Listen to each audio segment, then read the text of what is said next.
सभी दर्शकों से साथियों नमस्कार। मैं कलवसा सिंह फिर एक नए अपडेट के साथ आ गया हूं। साथियों, अपडेट ये सीएचओ का है।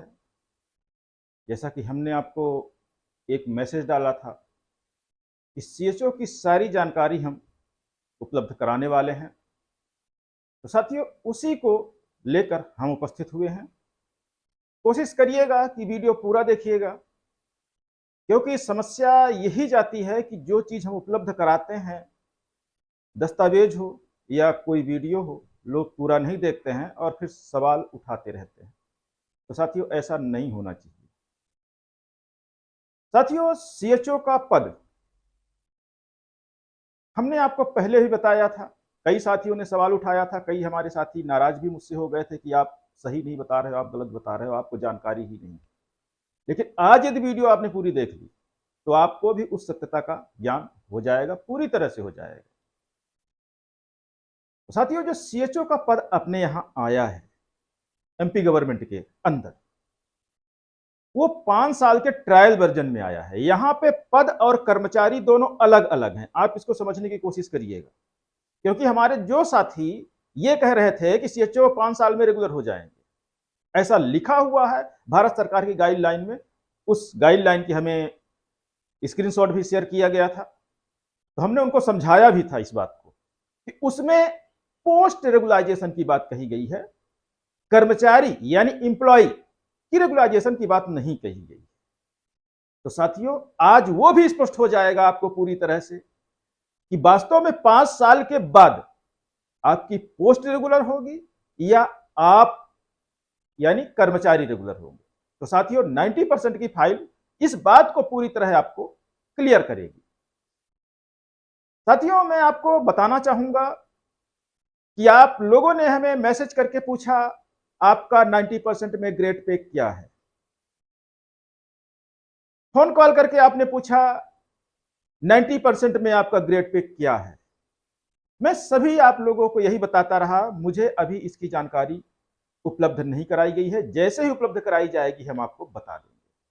लेकिन साथियों यहां थोड़ी सी हम माफी चाहेंगे आपसे, क्योंकि आपका ग्रेड पे हमें दिसंबर 2021 में ही पता हो चुका था। उसके प्रमाणिक दस्तावेज हैं। हमारे एक साथी ने एक पूछा भी है कि आपका सोर्स क्या है, आप देख सकते हैं।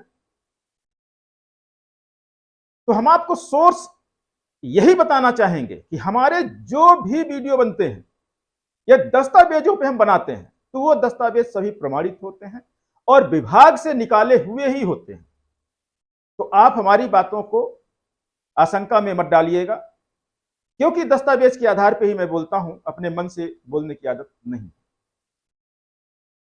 तो साथियों अब यहां पे हम 90% को लेके चलते हैं।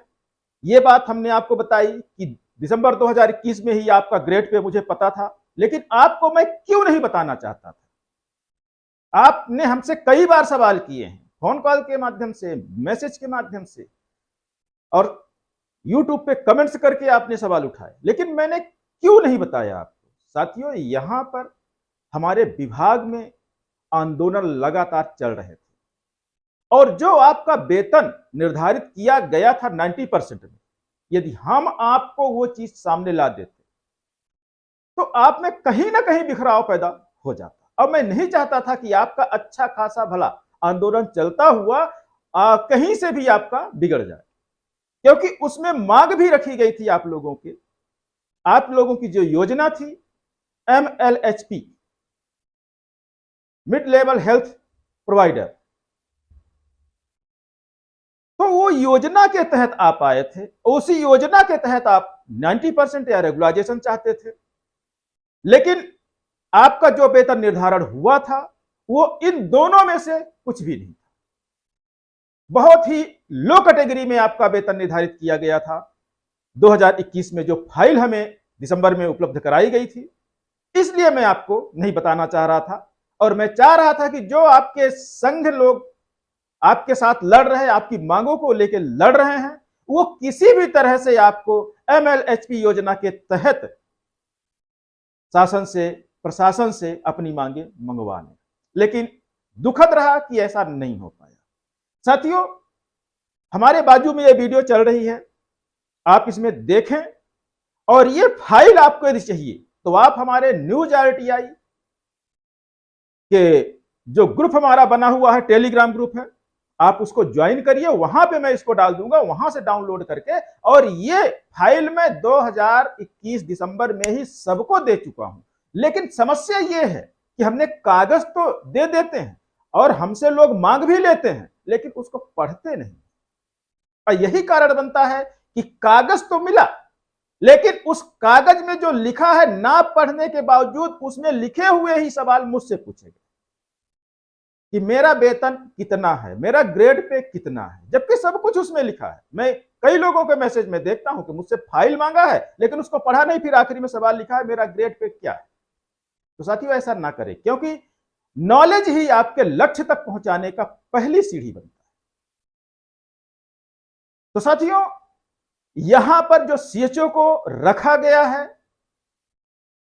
वो वास्तव में एक रेगुलर पद के समतुल्य नहीं रखा गया है। अब यहां आप समझने की कोशिश करिएगा, अब सही चीज आपके सामने आने वाली है। क्योंकि आप देखिए, NRHM के सारे पद जितने भी हैं, सबसे पहले उनका पद लिखा गया है, उसके बाद उनका वेतन ग्रेड पे और 90% कितना मिलेगा, रेगुलराइजेशन में रेगुलर वालों का पद में उनका वेतन न्यूनतम कितना है, सारी चीजें आपको खंड बाई खंड मिलती जाएंगी। लेकिन CHO का नाम कहीं भी नहीं है पूरे लिस्ट में। लेकिन यहां पे हम आपको एक चीज बताना चाहें कि वास्तव में CHO का पद मध्य प्रदेश शासन के सेटअप में अभी तक आया ही नहीं, इसीलिए आप लोगों का पद NRHM की लिस्ट में अभी नहीं है, और ना ही आप लोगों का जो 90% का वेतन निर्धारण किया गया है किसी रेगुलर पद के समतुल्य दर्शाया नहीं गया, बल्कि एक कैडर AH कोऑर्डिनेटर, आप देखिएगा लिस्ट में 33 नंबर पर 43 पेज पर देखिएगा आपको मिलेगा AH कोऑर्डिनेटर। उसका ग्रेड पे 90% का वेतन जो निर्धारण उस कॉलम में दिया गया है, आप कॉलम बाई कॉलम सारे पढ़ते जाइएगा। उसके आखिरी में वहीं पर आपका लिख दिया गया है सामुदायिक स्वास्थ्य अधिकारी, यानी आपका रेगुलर पद का समतुल्य नहीं रखा गया, आपको एक संविदा के ही समतुल्य पद के रूप में आपका निर्धारण किया गया है। तो अब आप यहां पे समझने की कोशिश करिएगा कि हर पद का पहले पद नंबर दिया हुआ है, उसके बाद उनके वेतन निर्धारण की पूरी प्रक्रिया और किस रेगुलर पद के बराबर उनका समतुल्य वेतन ग्रेड पे निर्धारित किया गया है, वो चीज दिखाया गया है।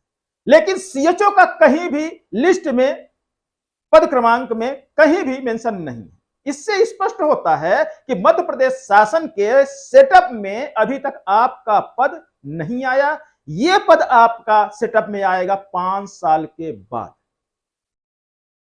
जैसी गाइडलाइन कहती है। यदि सरकार अपनी नीति बदलती है तो आपका पद तुरंत भी आ जाएगा सेटअप में, शासन सेटअप में ले लेंगे, लेकिन अभी तक सेटअप में नहीं है। इसीलिए आपको किसी भी रेगुलर पद के समतुल्य 90% का वेतन निर्धारण नहीं किया गया, बल्कि एक संविदा पद के समतुल्य ही जो उसको दिया जा रहा है उसी के तहत आपको रख के आपका 90% वेतन निर्धारित किया गया, वो भी 3200 के ग्रेड पे। तो साथियों, यहां पर आप थोड़ा सा दिमाग में जोर लगाइएगा, आप फिर से भारत सरकार की गाइडलाइन पे मत जाइएगा।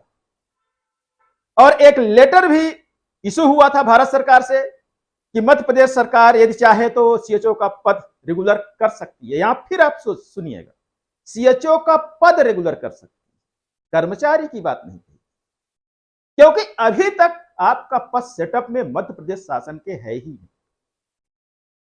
तो साथियों, समस्याएं बड़ी हैं, सोचना पड़ेगा, समझना पड़ेगा, तभी आगे बढ़िए, तभी लक्ष्य आपको मिलेगा। कहते हैं बिना हथियार के यदि बॉर्डर पे जाओगे तो आप देश के लिए लड़ोगे नहीं, सिर्फ शहीद हो जाओगे, क्योंकि आपके पास लड़ने के लिए कोई हथियार रहेगा नहीं। तो हम यही कहते हैं, हमारा उद्देश्य आपको हथियार उपलब्ध कराना है। जो सरकार के द्वारा दस्तावेज उपलब्ध कराए जाते हैं वो आपके हथियार होते हैं। उनका आप मनन करिए, उनको आप पढ़िए, उसको समझने की कोशिश करिए, तब अपने लक्ष्य में आप आगे की ओर बढ़िए और तब आपको सफलता हर हाल में मिलेगी। बिना अपने को जाने, अपने अधिकारों को जाने यदि आप आगे बढ़ रहे हैं तो आप सिर्फ अंधेरे में तीर मारने की कोशिश कर रहे हैं कि तीर हो सकता है निशाने पर लग जाए, लेकिन अंधेरे में मारा गया तीर, क्योंकि आपका लक्ष्य ही निर्धारित वहां पर नहीं दिखेगा, तो वो कभी भी लक्ष्य पर नहीं लगेगा। और आप देख भी रहे हैं। तो साथियों, यहां पर सीएचओ का पद, वेतन जो है हमने स्पष्ट कर दिया कि आपको 3200 ग्रेड पे रखा गया है, वो भी एक संविदा कर्मचारी के ही समतुल्य आपको डाला गया है। आपका अलग से पद दर्शा के आपको किसी भी रेगुलर कर्मचारी या अधिकारी के समतुल्य वेतनमान का 90% निर्धारण नहीं किया गया है। तो आप अब अपनी भारत सरकार की गाइडलाइन के साथ आप अपने आप को रख के देखिएगा कि वास्तव में आप MLHP योजना के तहत हैं या मध्य प्रदेश शासन के तहत। तो साथियों, मैं यहां यही आपको कहूंगा कि सबसे पहले आप अपने पद को सेटअप में लाइए, उसकी मांग करिए और साथ में नियमितीकरण की मांग करिए। और MLHP योजना जो है आपके, जिसमें आपका वेतन निर्धारित किया गया है, वहां का जो आपका ग्रेड पे है 4800 है, सीएचओ साथियों ने ही मुझे बताया था। और उसके लिए आप लड़िए, और क्यों लड़िए ये भी हम आपको बता दें, क्योंकि नर्सिंग कैडर से आप ऊपर हैं और जो डॉक्टर हैं उनसे आप नीचे हैं। लेकिन इस सीएचओ पद में बहुत सारे हमारे आयुष के डॉक्टर भी शामिल हैं, तो कहीं ना कहीं उनके साथ अन्याय होगा यदि 3200 का ग्रेड पे रखा जाता है तो, या रख ही दिया गया है। यहां रखा जाता है कि सवाल ही नहीं है। 2021 की फाइल में ही आरटीआई में जानकारी में उपलब्ध कराई जा चुकी है कि आपको 3200 के ग्रेड पे रखा गया है। तो ये कहीं ना कहीं उन आयुष डॉक्टरों के साथ अन्याय होगा। बाकी आप समझदार हैं, पढ़े लिखे हैं, मैं ज्यादा क्या बताऊं, क्या समझाऊं आपको।